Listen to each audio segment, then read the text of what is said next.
welcome to a brand new episode of Beyond the Indus. I'm your host, Tushar Shetty. As 2024 draws to a close, it's interesting to reflect on the number of government changes and electoral upsets that we've seen in this year of elections, both of the democratic and orderly sort, as well as the somewhat less democratic, more revolutionary kind. In fact, just during the process of editing this episode, we've already seen a failed power grab in South Korea, as well as a more successful one ongoing right now in Syria. But this episode is going to focus on a much more important election that happened last month in the United States. The reelection of Donald Trump might be one of the greatest political comeback stories since Indira Gandhi. And like Indira Gandhi, President Trump has stormed back into power after a series of somewhat controversial election decisions, which the voters seem to have forgiven. But we're not going to litigate on the previous election, but rather focus on what's going to happen over the next 4 years. Because the one thing that President Trump shares with all his predecessors since Bill Clinton is a steady growth in the U.S.-India partnership during his tenure. What's interesting, though, is that unlike much of the rest of the world, most Indians have reacted quite positively to Trump's re-election. So why is India optimistic about a president who is hostile to immigration, who's promised slap tariffs on all its trading partners, and has specifically called out India several times for its perceived unfair trade practices? That is the focus of today's episode, to explore the trajectory of the India-U.S. relationship during the second Trump presidency. We've brought on two amazing guests, Sadanand Dhume and Elizabeth Roche, who will help break down the causes of and the reaction to Trump's re-election, the changing foreign policy priorities in Washington, D.C. and New Delhi, and what the Trump Sarkar 2.0 might mean for the India-U.S. global partnership. Stay tuned. So joining us today to help break down the U.S. election and its impact on the U.S.-India global partnership is Sadanand Dhume. Sadanand is a senior fellow at the American Enterprise Institute, where he writes about a number of South Asia-related topics, such as political economy, foreign policy, business, economics, and society. He also writes the East is East column for the Wall Street Journal, and his articles and op-eds have been featured in outlets such as Foreign Policy, Forbes, Washington Post, and many more. You can also follow him on X, where his handle is @Dhume. That's @DHUME. Sadanand is a frequent contributor on India-related topics in news channels around the world, so we're really glad to have him on today. So Sadanand, welcome to Beyond the Indus, and thank you so much for joining the podcast. It's good to be on your show, Tushar. Fantastic. So Sadanand, before coming to, let's say, the U.S.-India relationship, I want you to help us understand the U.S. election, because it seems like Donald Trump's electoral comeback, his surprising electoral comeback, is a testament to the fact that his MAGA, or his America First movement, is much more widespread and enduring than we first would have thought. Yet this movement it's not really well understood outside the U.S. It's viewed more as a populist personality cult at best, or a revival of fascism at the extreme end. Could you give us your broad analysis of the so-called MAGA worldview? What's its genesis, what are its domestic and foreign policy aims, and how it views America's role in the world? Do you think it's just a passing phenomenon, or does it represent some sort of a bigger fundamental shift or realignment in the American electoral politics? Great question, and I'll try to not be too long-winded in my answer. Let's start with the election, right? Donald Trump's election for his second term is undoubtedly one of the most significant political comebacks in American history. This is a person who, after he lost in 2020, after he was embroiled in several legal cases, after the Republican Party did poorly in midterms 2 years ago, was widely seen as someone who would not be able to make a comeback. One of the things that many pundits said was that America likes winners, and Trump in 2020 had proved himself to be a loser. He has obviously proved the naysayers wrong. It's a very significant victory in many ways, For one, he has won not just the Electoral College, but he has also won the popular vote, which he did not do in 2016. Secondly, the Republican Party will control not just the presidency, but also the House and the Senate. Thirdly, Trump won all 7 swing states, the states that were the most crucial battlegrounds, and very few people had expected him to sweep them. So it's a significant electoral victory by any stretch of the imagination. Now, if you had to sort of, a lot has been written about what Trump signifies and so on, but I think the simplest way to summarize this is that uh, he symbolizes a profound disquiet in Middle America with the status quo, with the way in which the country, the economy in particular, has evolved since the end of the Cold War. He also signifies a kind of mistrust of established elites in both parties. He's an outsider. Obviously, before he became president the first time, he had never held any elected office. He is seen as a disruptor. And in many polls and in interview after interview with his supporters, many of them hold a fairly nuanced view of him, where they say that they don't necessarily agree with everything that he says. They don't always endorse his style, though some of them do. Uh, but they see him as a disruptor, and they think that the U.S. is in urgent need of disruption. Right. And now that we have some information on his potential cabinet, there seemed to be an interesting mix of your establishment Republicans, like Marco Rubio and Mike Waltz, as well as some more unconventional picks, like Tulsi Gabbard and Pete Hegseth, not even to talk about Elon Musk and what his role might be in the cabinet. What do these picks suggest to you about Trump's potential foreign policy approach? Will it diverge substantially from the traditional US and Republican foreign policy? And how would a choice of cabinet meaningfully impact the trajectory of US India relations as compared to the Biden presidency? Yeah, there's a lot in there. Now, I, I, I think that we have already seen a bit of a template, right? And we've seen Trump 1.0. I don't imagine that Trump 2.0 is going to be very dramatically different in terms of substance. In terms of, there's a broad outlook towards the world. His philosophy is America first, particularly on trade. He is a firm believer in tariffs. He thinks that many other countries have taken advantage of the U.S. economically, and he wants to end that. He wants there to be more manufacturing in the U.S. Obviously, he wants to crack down on immigration, and we can talk a little bit more about that later on in the podcast. And he sees China as the number one threat to the country. And I think there's a broad consensus on that.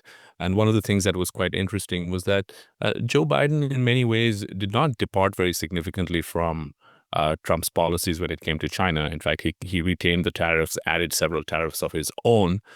You could say that on China, there's been a certain amount of continuity.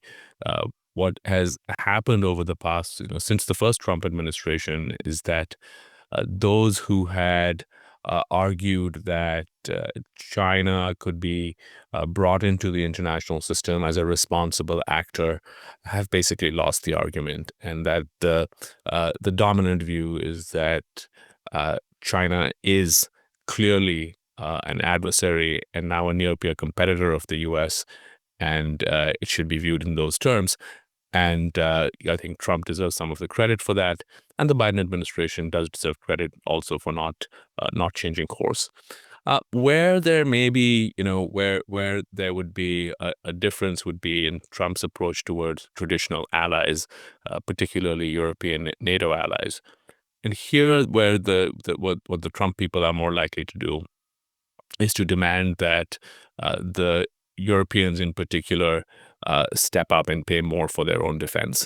This has been an abiding theme. This was something that Trump stressed in his first term. Also, this is something that people who are viewed as representing his foreign policy philosophy have also stressed, notably. There's also a possibility, though I think this particular point tends to be exaggerated somewhat. There's also a possibility that the U.S. would work out some kind of rapprochement with Russia. My own view is that that would be very difficult to do, but it's certainly possible that U.S. support for Ukraine will end. Prominent people in the Republican Party, including Vice President J.D. Vance, have made the case for that, and so that could sort of lead to perhaps less confrontation. Though, again, as I said, the jury remains out on that, and I'd be sort of I would not. Assume too much at this stage. In terms of his foreign policy picks, they are solid. I mean, people like Senator Marco Rubio and Congressman Mike Waltz are widely viewed as acceptable to all factions in the Republican Party. These are serious people. They are steeped in foreign affairs. They know many people on the world stage, and so they're not people who are seen as outside of the mainstream in any way. Those two picks, I think, in particular. His pick for defense secretary, Pete Hegseth, I guess is a more unconventional pick. But here also, I think people have emphasized the fact that he was a Fox News host and so on. But he also does have a genuinely impressive military record of his own. Now it remains to be seen what happens in terms of confirmation, but I'd say that Pete Hegseth would be, in the category of a disruptor in terms of if he becomes defense secretary. And Tulsi Gabbard, of course, is someone who is one of the more controversial picks, along with, not on the foreign policy side, along with RFK Jr. for Health and Human Services, and these are people outside of the mainstream, and it remains to be seen whether they make it through Senate confirmation. Right, and just to follow up to that, because I wonder how much impact the specific personalities and their connections to India, might have in influencing or giving India a side, shall we say. Like, for instance, the Vice President J.D. Vance's wife, Usha Vance, is of Indian descent. Tulsi Gabbard, of course, is Hindu American, although not Indian American.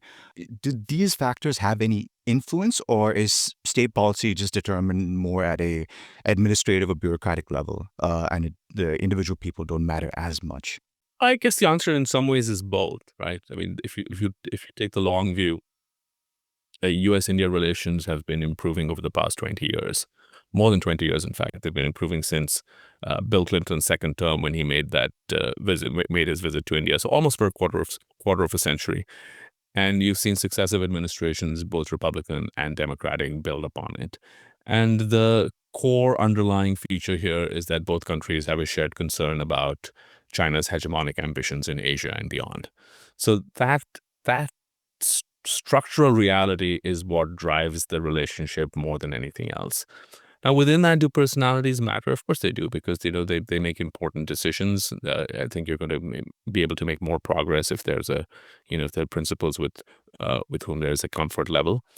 And in this case, I think in fact, I just had a piece in the Wall Street Journal that just came out, where I argued that on the whole, the Indians are going to be quite pleased with the Trump administration, with Trump coming back, and in part because of some of his cabinet picks. Not just cabinet picks. Mike Waltz is not in cabinet, but as national security advisor. So both Mike Waltz and Marco Rubio have been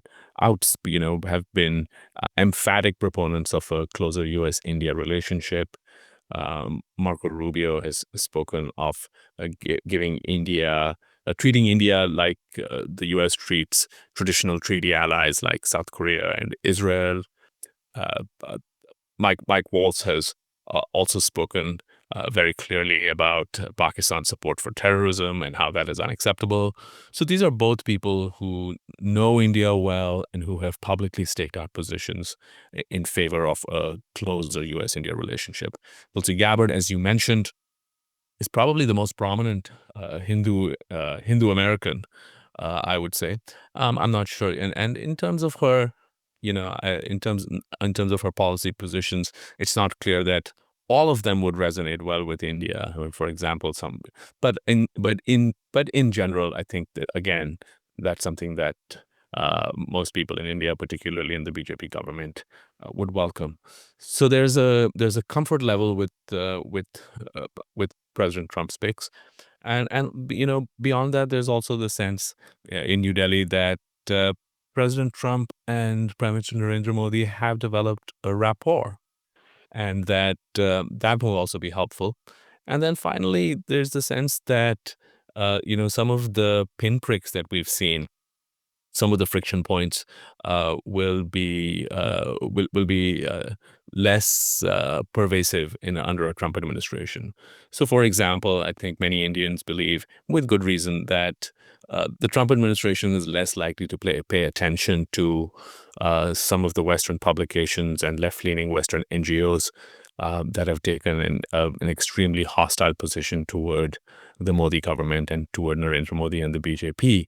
I think that many of them would view the fact that many of the sort of progressive elements, whether it's in the media or in academia, they have a sort of the same set of enemies, and both Trump and Modi, along with Bibi Netanyahu and perhaps Viktor Orban and a few others, would feature on that list. So in that sense, I think they'll just sort of they think the Trump administration is going to pay more attention to the strategic side of the relationship, pay more attention to the China issue, and that really for Indians, particularly Indian diplomats, that's the area they feel most comfortable with. So I think there's a great deal of optimism. I don't know if this is sort of what you want to get into this separately, but I'm also happy to talk about some of the areas where there could be problems or there could be friction between the two countries because of Trump's likely policies. I do want to ask you about two specific irritants that happened during the Biden administration, irritants to the US India relationship. And those are the Khalistan issue, which also involves Canada, as well as the change of government in Bangladesh, which some observers seem to attribute some degree of US interference on part of the Biden administration. Do you think these irritants are going to continue, or do you think they're going to fade away during the Trump presidency? In terms of the three major irritants to U.S.-India ties during the Biden administration, I would actually say that they're three rather than two. The three major irritants were India's ties with Russia, the ouster of Sheikh Hasina in Bangladesh, and the Pannoon affair, where an employee of the Indian Research and Analysis Wing, India's external agency, external intelligence agency, has been charged with plotting to murder a Sikh separatist who's a U.S. citizen, and in fact, a U.S. and Canadian citizen. And that's linked to the meltdown in India's ties with Canada based on the Canadian allegation that the Indian government was responsible for the assassination of another Sikh separatist in Canada last year. So let's just take all of these three, right? Russia, Bangladesh, and the Pannoon affair. On Russia, the Indian hope is that there will be some kind of end to the Ukraine conflict and some kind of rapprochement, even if not, it's not a full rapprochement between the U.S. and India, U.S. and Russia, sorry, and that India would welcome that because India has its own old relationship with Russia. Russia is much less important to India in terms of arms sales than it used to be, but it's still very important, right? According to the SIPRI data, basically 10 years ago, about 72% of India's arms imports were from Russia. Now that's down to 36%, but 36% is still a lot. And there is, important Indian collaboration on things like missile technology with the Russians. And, basically the Indian armed forces would not be in a position to fight for a significant period of time without Russian spare parts and ammunition. So that's the first part where India hopes that if there is a resolution of the Ukraine conflict and U.S.-Russia ties, even if they don't become good, but become less bad, that creates a little room because India's main fear in that regard is that the U.S. is going to push Russia irrevocably into China's embrace, which obviously has strategic implications that are extremely negative for India. So that's the first part. As I said earlier, the jury is out. I personally do not think that this conflict is going to be that easily resolved. I don't think we're looking at such a sort of clean set of solutions, and nor do I think that the faction within the Republican Party and within the Trump administration that would like to sort of, simply end this by effectively siding with Putin. Uh, I'm not sure if that's actually going to happen. So I think that the Indian view on this may be, maybe from their perspective, overly optimistic. On the Bangladesh question, now there's uh, for your listeners, by way of background, Sheikh Hasina, who was the Prime Minister of Bangladesh, was ousted earlier this year, and she was seen as pro-India figure who had really stabilized the relationship between the two countries, addressed some of India's deepest security concerns by cracking down on terrorist groups that had used Bangladesh as a safe haven, helping to stabilize India's northeast. In many ways, it was, a model relationship for India in terms of deepening economic ties, coming to an agreement on territorial disputes, and so on. And I think the Indian view is that the U.S. was behind Sheikh Hasina's ouster. And I wanted to say up front that I don't think that's accurate. What happened, as I read it, is that Sheikh Hasina lost control. She lost control partly because, she was not able to deal with some of the economic downturn after COVID. She was not able to deal with the jobs question. And it's certainly true, though, that the U.S. Uh, contributed to her delegitimization over time. And it's also true that the U.S. has dealt with her ouster. They have not, uh, this have not appeared to be particularly concerned or to share India's concern. And they view the administration of Muhammad Yunus as presenting an opportunity for the U.S., whereas the Indians are much more skeptical about Yunus and what that means for Bangladesh, both in terms of a possible return of military rule, albeit with a sort of civilian facade, or with or and the return of radical Islam, which is obviously threatening to India and very threatening to the Hindu minority in Bangladesh. So I think the U.S. has played its hand very poorly in terms of optics by coming, by basically uh, being seen to welcome very emphatically Muhammad Yunus and really downplay India's concerns, India's security concerns, and India's human rights concerns, which are, in my view, quite legitimate. Now, how the Trump administration deals with this, I think that you'll probably see they'll probably be more sympathetic to Indian concerns than the Biden administration was, and I think that they're more likely to, if you look, for example, Trump has tweeted about the situation in Bangladesh, and I think that if the Indians are looking for more understanding of what are genuine concerns over there, I think they're more likely to get it from a Trump administration. So that's certainly one issue where I think that their optimism is quite warranted. On the Panoon and Nijar, on the whole, Khalistan issue, at its heart, I think both countries, they're going to have to, the Indians on this one are going to, have to step back because I don't think any U.S. administration of any party, certainly not Trump, is going to be okay with the idea of India ordering hits on its citizens on U.S. soil. And the idea that India sort of, people argue and they say that, well, doesn't the U.S. assassinate terrorists in places like Pakistan and Iran?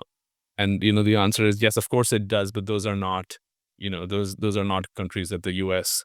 regards as close partners, and is, so it's ludicrous on the face of it.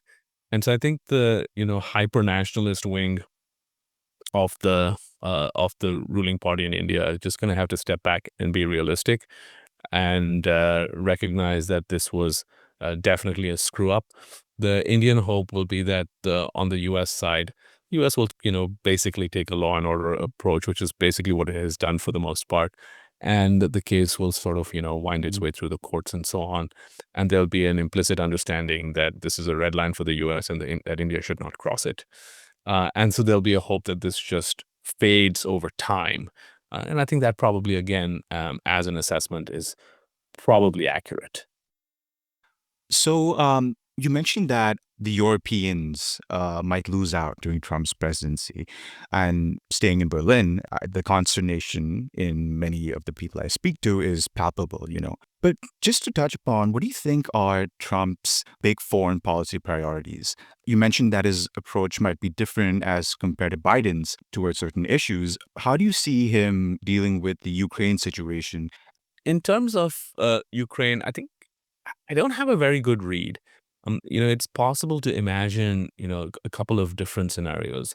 Now, on one end of the continuum, at one extreme, you could imagine Trump simply deciding to cut off Ukraine and forcing Zelensky to the negotiating table and coming to some kind of deal, which would probably include the Russians keeping whatever territory that they have won on the battlefield. That's certainly a possibility. Another possibility is that the Trump administration tries to force some kind of deal that's not a deal that is acceptable to Moscow, and in which case they in fact double down and support Ukraine even more. In which case, that sort of that's obviously that would be a dramatically different outcome.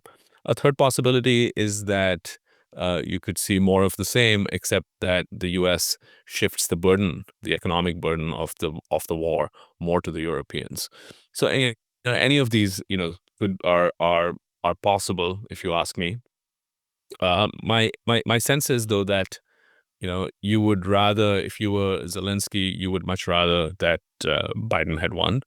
And it's certainly true that there are elements in the Trump coalition who are deeply skeptical of how the U.S. has pursued the war in Ukraine, and who, lean toward the idea that the U.S. should, in fact, pivot towards dealing with the China challenge and spend less time and focus and attention on Ukraine. That doesn't necessarily mean abandoning Ukraine, but I think the view there is that this is a European problem and the Europeans should take the lead. So that's on the Europe. And one of the things that's striking to me, Tushar, is that you said in Berlin there's disquiet.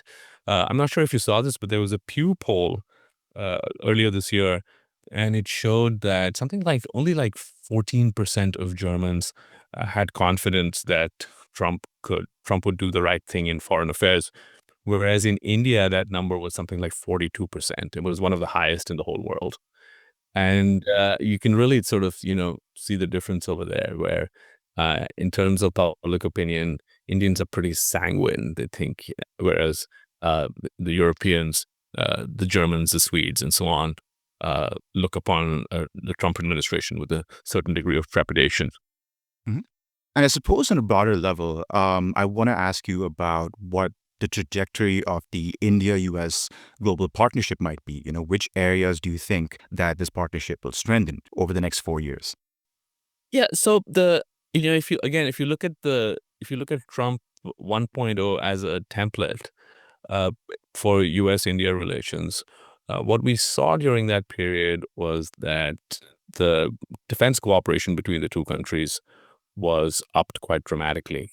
So India, for example, signed a couple of these agreements that had been pending for many, many years. It's made logistical cooperation between the two militaries easier, intelligence cooperation, communications easier. So there was definitely a focus on that element of it. Trump also helped revive the Quad, which then the Biden administration has further enhanced in terms of its profile and visibility.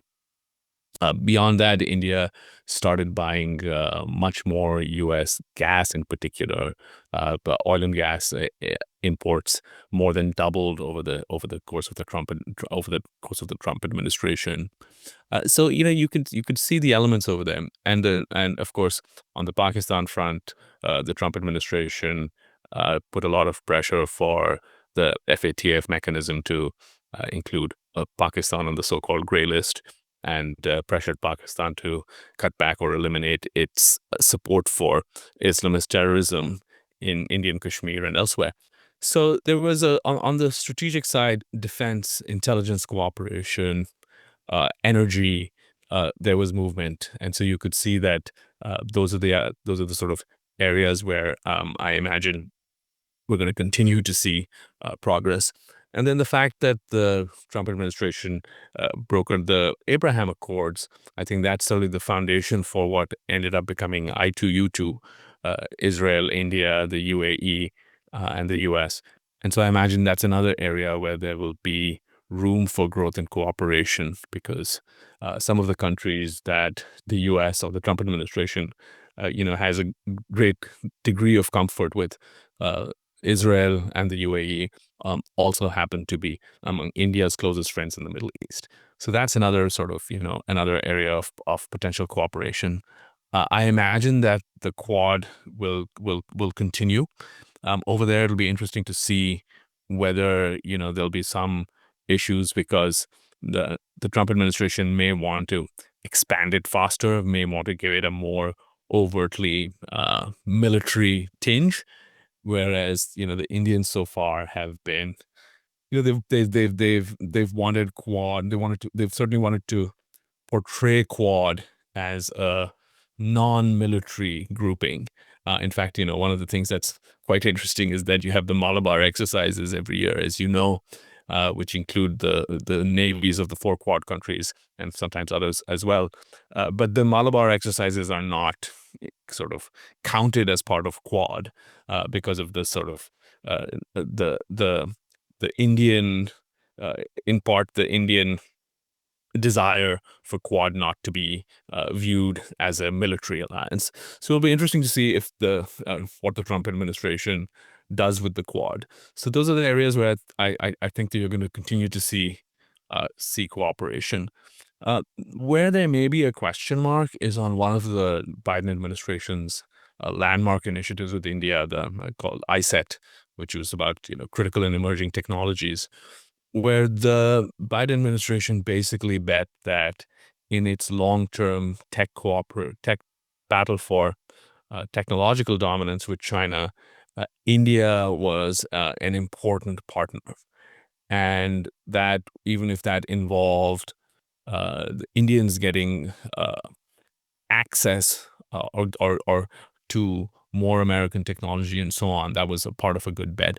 I'm not sure whether ISET will continue in the same way, and whether the Trump administration will view it through the same prism. They may be somewhat more transactional. They may want more upfront from India in order to continue it. So that, I think, is one of the question marks. And in terms of areas where there's likely to be friction, the most obvious ones are obviously trade and immigration. We have to remember that Trump has a long history of viewing India as extremely unhelpful when it comes to its trade policies. He referred to India as the tariff king. His trade representative in this first term, Robert Lighthizer, has long viewed India as one of the most obstreperous and difficult countries to deal with on trade.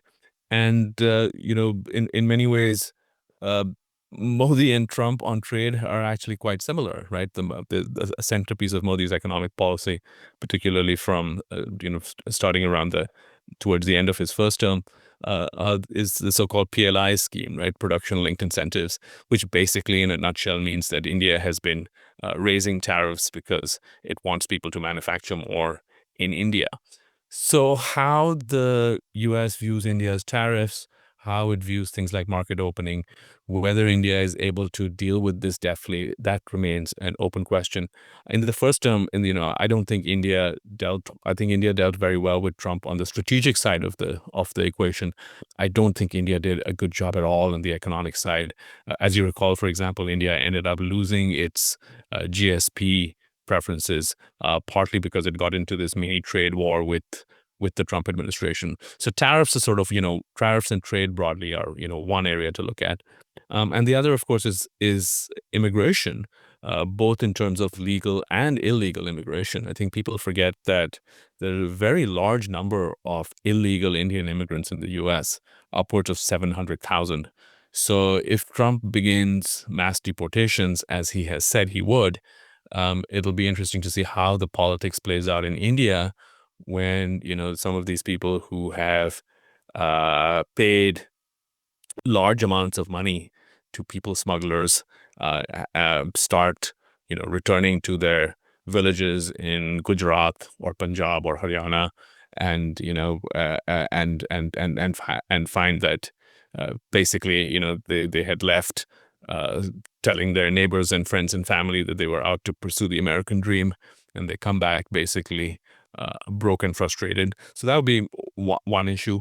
And then on the legal side, I think that, many Indian IT companies have really built a business model where they depend on the H-1B visas. And if the Trump administration cracks down and makes, starts uh, policing them more aggressively, that could certainly affect them. So I think uh, trade and immigration are the two big areas where, we could see some friction. Hmm. I suppose if you're trying to build up a global partnership with the country, it's inadvisable to assassinate their citizens on their soil. Um, so before letting you go, I do want to ask you about the Indian American diaspora because you just published an article about the shifts in voting preferences in the Wall Street Journal, I believe. And it's interesting because it seems that there's a small but notable shift in the Indian American diaspora towards Trump as compared to 2020. And Trump actually outperformed Harris amongst Indian American men aged 18 to 39. How do you explain the shift in voting preferences in the Indian American community? Is it a one off phenomenon, or do you see this as a longer term trend towards Republicans, shall we say? And do you see the diaspora playing a more politically active role in influencing US India relations in the future? Yeah, so the Indian diaspora is significant. It's not as politically significant as some Indian commentators make out.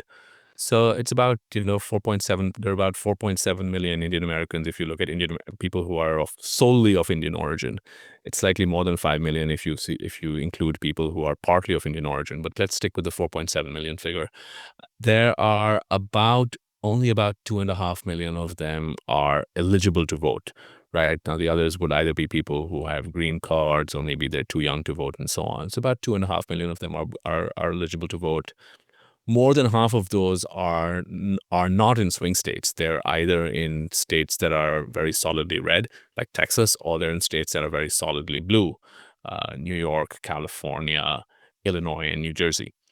So I don't want to exaggerate the impact of the Indian American vote, but there's no doubt that it is more important than it was before, and it is growing more important. Right, Indian Americans are now the largest component if you look by sort of single country origin. It's the second largest single country origin immigrant group in the U.S. after Mexican Americans. Obviously, far behind Mexican Americans, but still that's still quite significant. Indian Americans are now the largest component from any single country of the Asian American community, which is about 15 million, 15 million voters, if I'm not mistaken.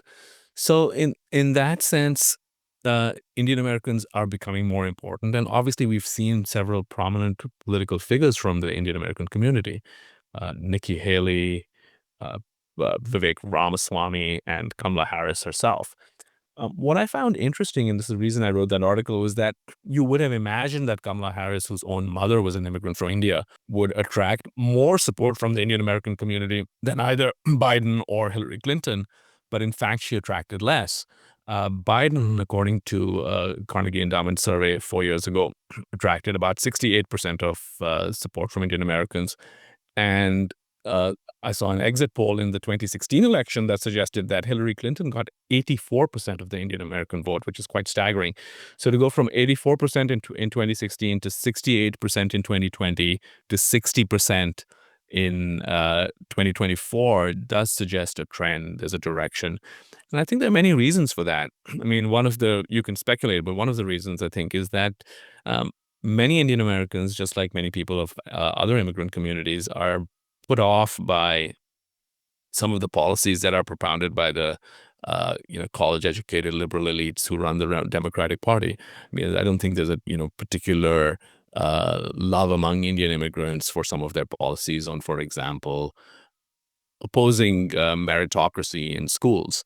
I know Indian American activists, for example, in places like Virginia, who are appalled because they, focus a lot on education, and they found that in this pursuit of equity, which is basically equality of outcome rather than equality of opportunity, segments of the progressive movement in the U.S. have basically turned against the very idea of merit, and so their kids can't get into, Indian kids, and this is also true of Chinese and Vietnamese and other Asian kids can't get into these highly competitive schools because they're viewed as overrepresented. This is also something that came out in the Harvard case. So affirmative action is one issue. They think that the Democratic Party has, taken somewhat extreme positions on some of these transgender issues. Also, for example, allowing biological men to participate in women's sports. So basically, on the cultural side, I think there's a certain amount of, apprehension about the direction in which the Democratic Party has taken. And beyond that, there's also the fact that many people, and this is not just true of Indian Americans, felt that the economy was better under Trump. And in the end, Indian American voters are just like other American voters, right? I mean, what do you care about? You care about your gas bills, you care about your grocery bills, you care about the rent, and so on. And finally, the third part, and I'm not 100% sure if this is the case, but I think it's certainly plausible, is that people didn't really embrace Kamala Harris because Kamala Harris has always been somewhat ambivalent about her own Indianness, so to speak, right? And I think that politically she decided that it was much more advantageous naturally to play up the black side of her ancestry. And I wonder if, Indians just sort of felt that, well, if she is kind of lukewarm in her embrace of the Indian American community, maybe the Indian American community should also be lukewarm in its embrace of Kamala Harris. Okay, fantastic. It's going to be an interesting 4 years to come. And I'm sure Sadanand will help us keep track of all the goings on in the United States. You can follow him at @Dhume on Twitter. And that was really insightful, Sadanand. Thanks so much for joining the podcast. Thanks for having me, Tushar. So joining us today is Professor Elizabeth Roche. Elizabeth is an associate professor at the School of International Affairs at OP Jindal Global University in India, who has almost 3 decades of experience working as a journalist for several major Indian and international media platforms. As South Asia correspondent for AFP, she reported extensively on the Sri Lankan Civil War and also helmed coverage of India's foreign and defense policy at Mint for more than a decade. So she can give us some insight into how India is adapting its foreign policy to the incoming Trump presidency. So, Elizabeth, it's fantastic to have you on. Welcome to Beyond the Indus, and thanks so much for joining the podcast. Thank you so much for having me. I've been a listener of this podcast, so to be on it is a real honor for me. Thank you so much. Great. So, to start off with, Elizabeth, we saw the surprise election of Donald Trump. But in contrast to most Western countries, Donald Trump's reelection seems to have evoked generally positive reactions in India, with one survey showing over 58% of Indians responding favorably to Trump's election win, compared to around 11% responding negatively. How would you assess India's response to and expectations of the second Trump presidency, both at let's say the government or business level, as well as among the public at large? Okay, let me try and unpack this in two or three segments. One is the fact that the Indian government feels that it can deal with a transactional president elect and soon to be President Donald Trump, simply because India has dealt with him before, and rather successfully, if I can put it like that, because yes, we had issues with him when it came to trade, how to bridge what he saw as a trade that, which India had in its favor. India had high tariffs. All these were issues, definitely. But what India did, for example, to bridge the trade deficit was one of the things that it did was import more energy from the US. So that was something which went very much in, favor of India, where Mr. Trump was concerned, because he felt that, look, okay, there is, that India is doing something which will balance the trade. It is doing something in terms of buying more from the US. You know how Trump is when it comes to, I mean, he's a super salesman. So, Mm. for India, he felt that things were going all right when India did something like that. Again, what India also did was it bought a lot of arms from the US. When I say arms, I mean defense hardware. There were some major deals which came through. So we did try and fix the trade deficit as it were. One thing which we didn't do well on was a trade deal, some kind of a trade deal that Trump wanted. That would be something that India would be looking at this time. There are voices in the Indian establishment, in the Indian system, which say that, well, why not? I mean, we could lower tariffs and we should be lowering tariffs. That would be good for us. One of the figures that's floating around is 10% tariffs on countries uh, other than China. China is the one which is singled out for 60% tariff, imposition of 60% tariffs by the incoming Trump administration. The thought in the Indian system here is that 10% is something that we can manage. That's manageable. Now, that is the trade part of it. Immigration, yes, that is also seen as a problem area. But what has happened in the immigration space is that, yes, Trump did have reservations about the H-1B visas, which have been used by the IT industry in, to recruit staff. Um, but thanks to COVID, we've all learned something called work from home. So the number of people who are actually applying for those visas has sort of plateaued. That's what I believe. That's what I've been told.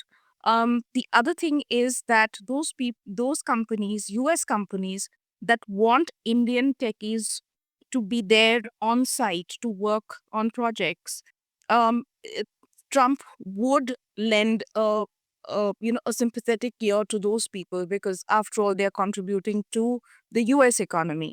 So the immigration part of it is also sort of worked out. Yes, illegal immigrants definitely will come back or will be deported.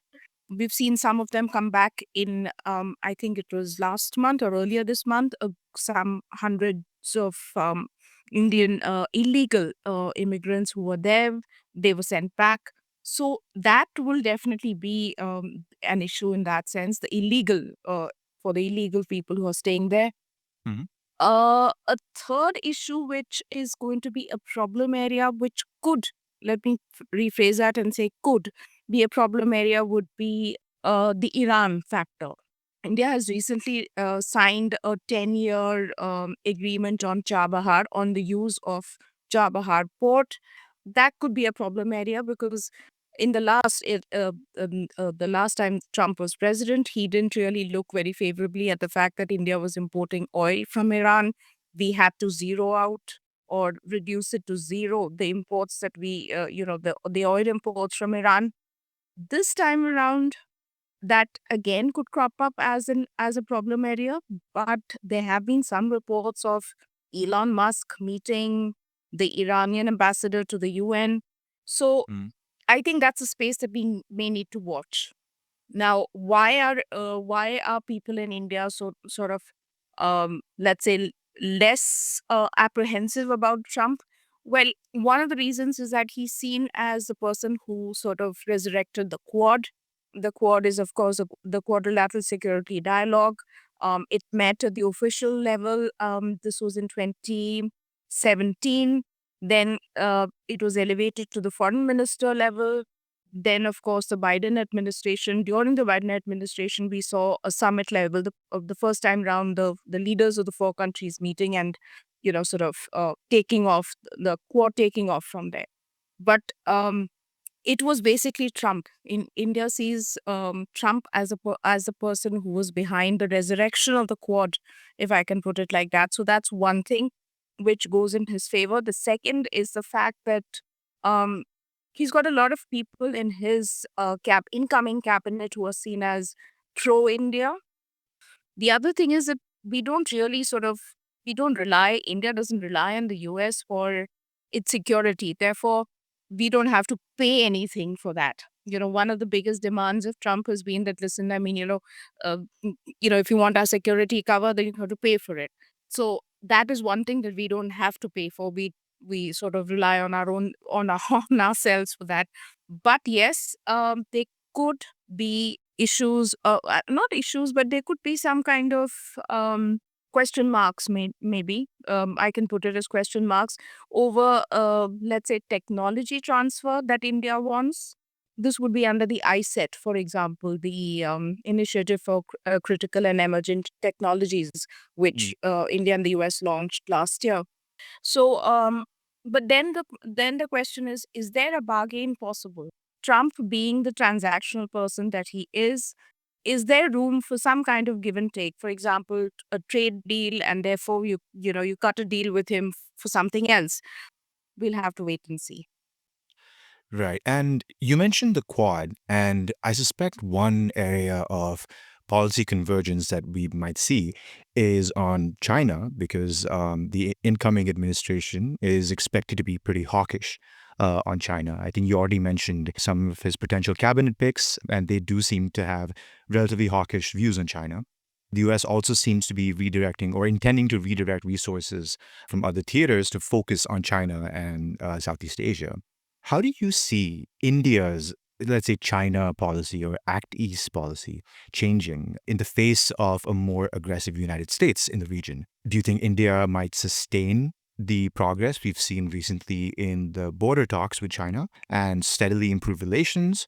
Or do you see it emphasizing containment of China by integrating further into the American security umbrella? And how do you see India's partnerships with regional bodies like the Quad and even the ASEAN evolve over the next 4 years? So India has this rapprochement process with China underway that I think will take its course. It will take its course in the sense that we've had some bilateral agreements which sort of enabled us to to keep the border quiet while we went on with business in other areas. Now those agreements have all been sort of tossed out of the window. So the thing is that we have to go back to the drawing board and get into some kind of an understanding with China. So that process will continue. I'm sure that will happen slowly but surely. By the way, there's a very interesting point of view in Delhi which says that one of the reasons why China has come up with this change of heart. When I say change of heart, what I mean is, disengage troops who are, sort of eyeball to eyeball. The reason why China wants to go ahead with that is because of a Trump administration coming in. And it expects tensions with the Trump administration on various fronts, including trade and security matters. So maybe the way to do things is to sort of keep the India border a little quiet while China focuses on the US and the incoming Trump administration. So that is one thought, line of thinking which is there in Delhi. But as far as the Quad is concerned, I think there's no going back. India is very much part of it. It's committed to the Quad. The only thing which I suspect, or I have my doubts about, is about the economic framework, the Indo-Pacific economic framework, and that is because Trump is not a big fan of trade deals or multilateral trade deals. So the question is, what of that? Because the thing is, if you bring in all the countries, the number of countries in the region, you bring them in under this IPEF umbrella. That's another option that the countries have vis-a-vis the US and China. So the question is that if you bring in other countries and have an agreement, or even if it's a loose agreement, some kind of an understanding on the IPEF, it gives those countries an alternative vis-a-vis China, because right now China is practically the most important trading partner of practically every country in this region, in the Indo-Pacific region, in that sense. So I just suspect that under the Trump administration, maybe there will not be as much enthusiasm for the IPEF. So that might be a drawback. But as far as the Quad is concerned, India is completely committed to it. As far as ASEAN is concerned, India is very much supportive of whatever ASEAN would like to do. For example, India has sold BrahMos missiles to Philippines. Indonesia has expressed interest in those missiles. So there is some kind of talk going on there. Conversations are happening with Indonesia. There's a possibility that maybe even Vietnam could get those kind of missiles. Though I have read somewhere that Vietnam has some kind of deal going on with Russia. So India is very much committed to the Quad and to ASEAN. So there's no change in that. The one thing which I would like to mention here is that Trump, being the transactional person that he is, his cabinet definitely would have China hawks as we know it, or as we describe them to be. But we also have Mr. Elon Musk, who's seen as pretty close to Mr. Trump.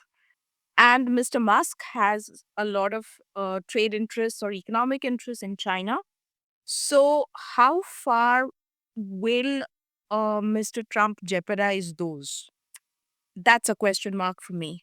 Will Mr. Trump allow tensions with China to reach a point where American businesses are hurt, especially, let's say, Mr. Musk's business interests are hurt? I don't know. So that's a variable for me. That's a question mark for me. Right. And it would be interesting to see how that relationship starts off because in 2025, I believe India might be playing host to future President Trump for the Quad Summit. But we're also playing host to Vladimir Putin, who I think is visiting India for the first time since the war in Ukraine broke out. And I think this points to an interesting paradox in India's foreign policy, at least as perceived in the West, which is its sort of long and enduring relationship with Russia. Now, where do you see India's relationship with Russia going in the future, especially given the latter's increasing dependence on China, particularly after Ukraine? And on the other side, there seems to be a lot of these institutions that are being set up not set up, but that poses alternatives or challenges to Western multilateral hegemony. These include forums like BRICS, the AIB, the SCO. Could you maybe explain the purpose behind these sorts of institutions, especially like BRICS, and what motivates India to be part of these? Sure. So coming to the first point, which is basically India possibly playing host to both Donald Trump, President of the United States, and Vladimir Putin, the President of Russia, of course, at different times and for different events or at different fora.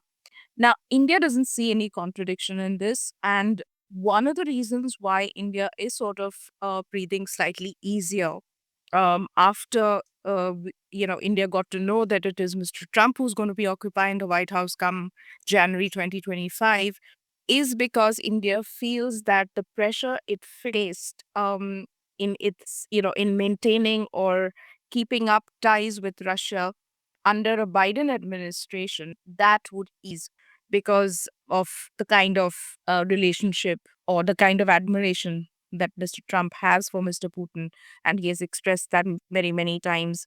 So that's one thing which India feels will help India, that easing of pressure. So in a way, I don't know whether it's contradictory. For us in India, we don't see this as contradictory, because look, India believes in practicing what it calls strategic autonomy, multi-alignment. It has a multi-vector relationship. That's one of the new terms which has been recently coined, or at least I've recently heard from External Affairs Minister Dr. Jaishankar. So it basically means that in a world which is in flux, India will optimize its relationships with different countries, whether that is the US, whether that's Russia, whether that's China. Well, not China at this point, but maybe sometime in the future, we don't know. Um, with all countries. So it's not really a contradiction when we see it from here, when somebody from India looks at it, simply because, look, Russia or the Soviet Union was seen as a friend of India at a time when the West was not a friend of India's. And that the biggest irony was that India, being a democracy, was not seen as a friend, whereas Pakistan, which was under military rule, not a democracy, was supported by the West, for a long period of time, for several decades, in fact. So that at that point of time, when India needed a friend, it was Russia or the former Soviet Union.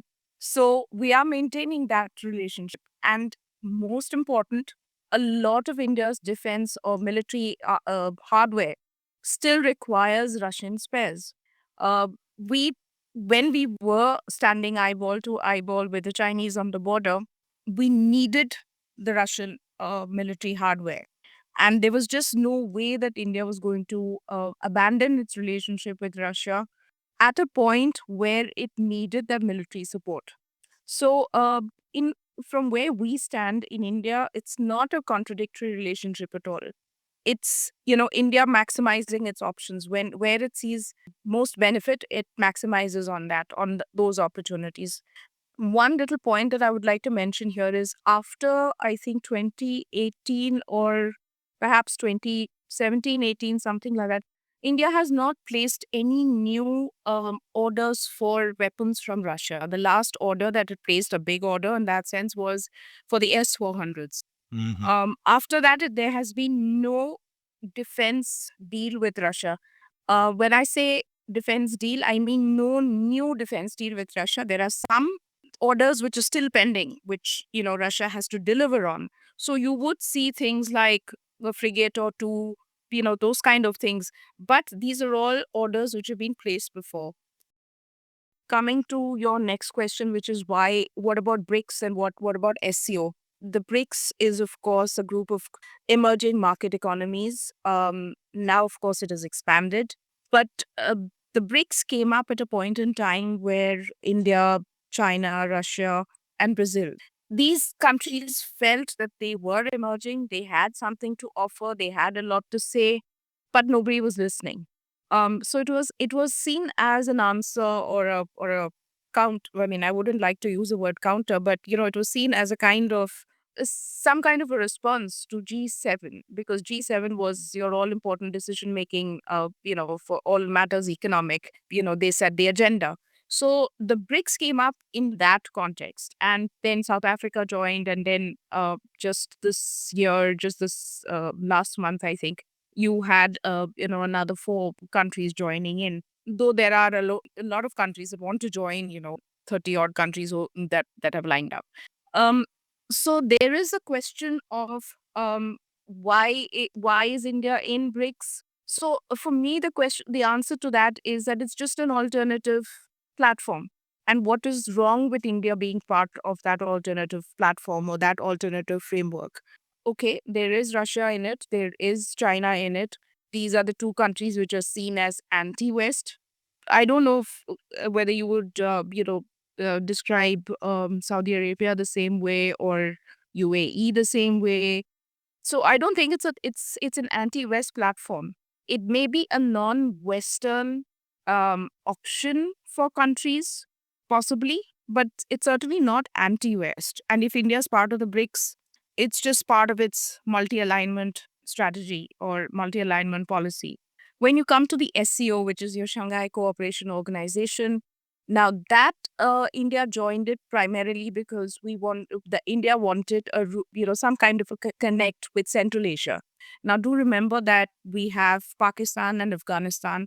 If you're looking at a map, it is through Pakistan and Afghanistan that India can access Central Asia, land route. Most of the time, India has a hostile relationship with Pakistan. With Afghanistan, with the Taliban there right now, I'm not sure whether we have any kind of agreement to use their territory to access Central Asia. With Pakistan, we certainly don't. So, it is a process, or it is a platform to engage, mainly to engage Central Asian countries. So I really don't see any contradiction there either. India also has this idea that, look, if it wants to counter terrorism, or if it wants to raise the issue of terrorism, SEO is a good platform to do that. So these are the reasons why you have India as part of BRICS and India as part of SEO. And I really don't think they are anti-West or a forum which would sort of where India would damage its relationship with the West. Let me put it like that. Mhm. But if I could just perhaps challenge you a little bit on that point, because it's difficult to ascertain what exactly the BRICS aims to do. You're right about that. And it doesn't seem like India is, joining an anti-Western alliance according to its own narrative. But it also has to be said that the line that it's non-Western but not anti-Western, as Dr. Jaishankar, the Indian foreign minister, has emphasized.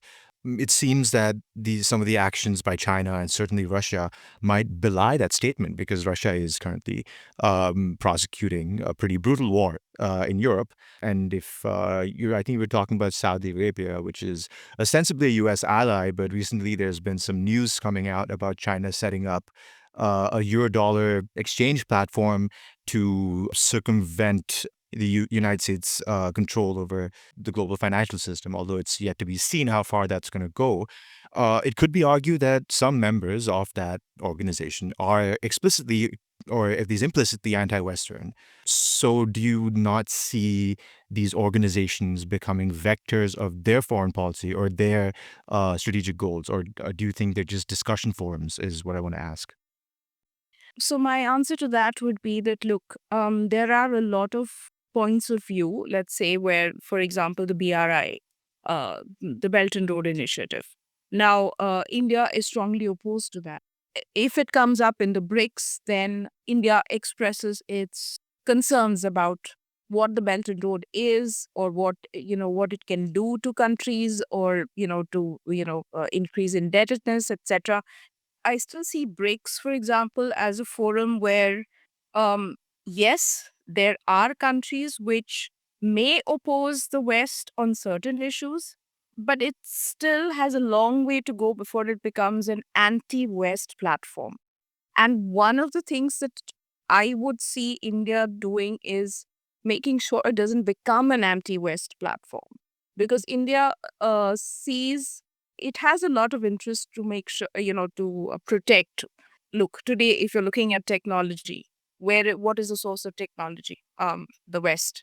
If you're looking at investments in that sense, where do you see the investments coming in from? Certainly not from Russia. Um, China, but there are security concerns about investments in China, especially in specific areas like telecom, ports, infrastructure. So where are these investments? Where do these investments come from? From the West. So for India, it's going to be it's certainly not going to help India if BRICS becomes a anti-West platform, and I'm pretty sure that India will make all efforts to counter that kind of a slant, if I can put it like that. So, coming to India's, let's say, more proximate neighborhood, as well as the surrounding Indian Ocean region, how do you think that Donald Trump's policy might differ from Joe Biden's in South Asia? And how do you think that might influence the trajectory of India's choppy relations with its immediate neighbors? You mentioned Pakistan and Afghanistan, but Bangladesh is also an area that I'd be interested to see developments, how they go on. How do you think that policy might change in its immediate neighborhood in South Asia? As well as how do you think Trump's foreign policy in, let's say, the Middle East and Central Asia might influence or change India's approach towards that region, particularly given, as you've already mentioned, Trump's enduring hostility towards Iran? Okay, so let me take the second part of your question first, which is the Middle East part, because I think that's the more interesting one in that sense. Because for India, Trump is seen one of the reasons again why sees Trump as a person that or a president that India can do business with is because of the Abraham Accords. Because the Abraham Accords came in 2020, normalization happened, beginnings of the normalization between the Arabs and the Israel started at that point. It yielded something like, for example, the I2U2, which is the India, Israel, US, UAE. At one point in time, we used to call it the second quad. So we did see this kind of a possibility. So the expectation or the hope or what India would like to see is that if Trump can fix matters again in this part of the world, because at the end of the day, we do have something called the IMEC, which is the India, Middle East, Europe Economic Corridor. That was announced on the sidelines of the G20, New Delhi G20 summit last year. That's something which is a very ambitious project, and it's a connectivity project which India has a lot of interest in. So yes, that's something that we'd like to see going forth. It's interesting because if I'm not mistaken, isn't that the map that Netanyahu held up when he was giving his speech at the UN?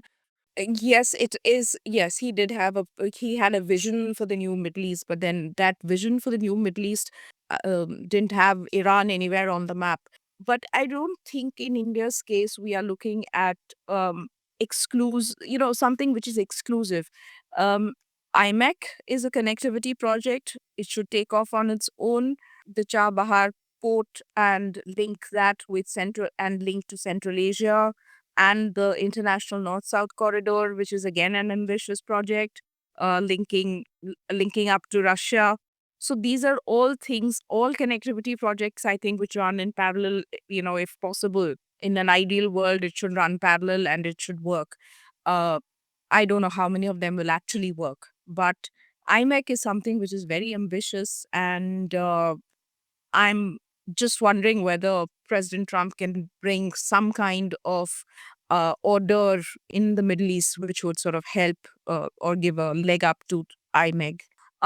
Coming back to your question on South Asia. Now, South Asia has not really been on the radar screen, except for Pakistan, and that was because of the exit of the U.S. troops from Afghanistan. It started when President Trump was in office, and President Biden carried it through, seeing the troops out. So after that, I really don't think there was very much of attention by even the Biden administration in this region. Yes, to the extent that if China was making inroads, yes, that was something that sort of caused concern. Yes, Bangladesh was a matter of concern for the Biden administration.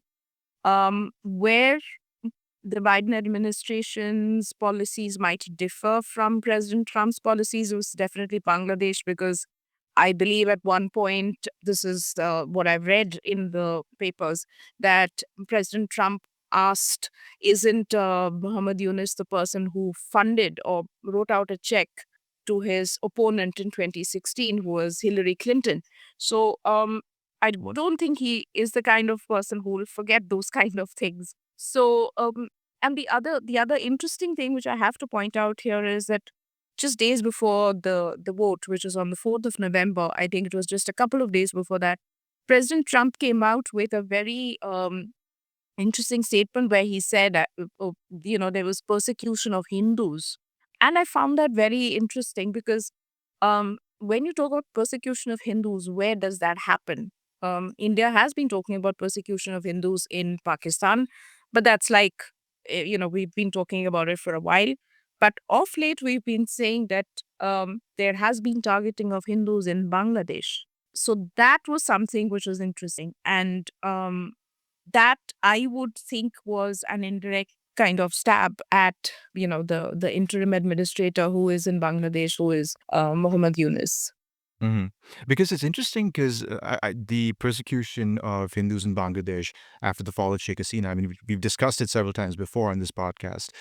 It is an issue on the Indian right, but to see Trump tweeting about that, I think it was a few days before the election or in the week preceding the election, was quite a surprise for me. So that was interesting to see who got in his ear to have him post that tweet. Yes, that was interesting. And I do remember putting out a ex post myself, which basically where I said that if this doesn't endear Trump to Indians and Hindus, then I don't know what does. Mhm. So, lastly, there's one area that I think is somewhat less discussed, which is India's relationship with Europe. The German Foreign Office recently published a report titled Focus on India, which highlights its keen interest in deepening the strategic partnership with India. With the prospect of America's steady disengagement from Europe that might leave it somewhat strategically vulnerable, do you see Europe increasingly engage powers like India to help fill out that void? How do you see the India-Europe relationship developing as a response to what I guess the world anticipates Trump is going to do? I think that's a very interesting question simply because of two reasons. One is that if President Trump goes ahead with his promise, and which I fully think he will, which is impose tariffs. The last time round, Europe was, tariffs imposed on European countries and, products coming out of Europe. So this gives, I think, India and Europe an opportunity to trade more. There is an India EU FTA which has been in, the dialogue has been going on since I think 2007. I've basically lost track of how many years it's been now, of on and off the discussions have been happening. So this is, I think, an opportunity for India and Europe to sort of, to seriously sit down and have a look at what can be done on the trade front. The only thing which I am a little apprehensive about is Europe at this point is very much consumed with what's happening in Russia and Ukraine. So the question is, what kind of attention can the India relationship actually get from Brussels or from individual capitals? I think there is a lot of commonality between India and Europe. Multipolarity, strategic autonomy. These are all things that Europe believes in, and India also sort of espouses the same values. There are a lot of things that India and Europe can work on. One, for example, is skilling. India needs the kind of skills in terms of training of personnel, manpower. That is something which Europe can do, but again, there is a problem with immigration in Europe.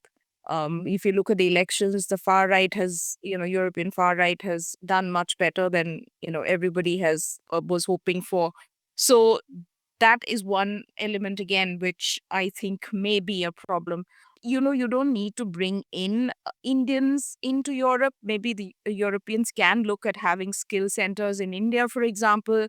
uh, Technology transfer is another area. Now, we had a very interesting meeting last year, which was called the Trade and Technology Council, which happened in Brussels. And that was all about digital technology. It was about semiconductors, all that kind of cooperation, which is basically high tech.